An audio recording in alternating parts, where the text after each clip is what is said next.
প্রতীকী যোশী 6 বছর ধরে লন্ডনে থাকতেন। তিনি একজন সফটওয়্যার ইঞ্জিনিয়ার।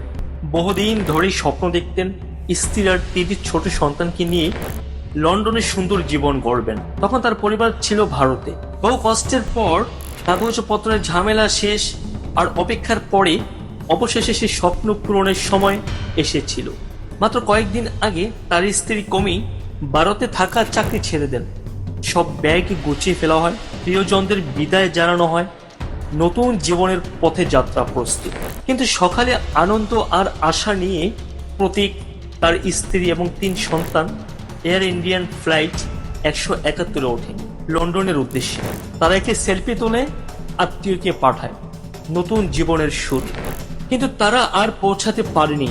মাঝ আকাশে বিমানটি দুর্ঘটনার কবলে পড়ে 5 জনের কেউই বেঁচে থাকেনি।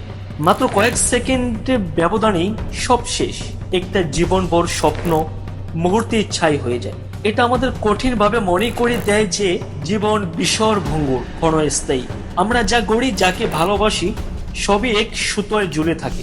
তাই যতদিন বাঁচি বাঁচার মতো বাঁচবো এবং ভালোবাসি, যতটা পারি সুখ খুঁজি, কারণ কাল কি হবে কেউই জানে না। ভিডিওটি ভালো লাগলে চ্যানেলটি সাবস্ক্রাইব করবেন এবং যারা পেজ থেকে দেখেন পেজটিকে ফলো দিয়ে রাখবেন। ধন্যবাদ সবাইকে।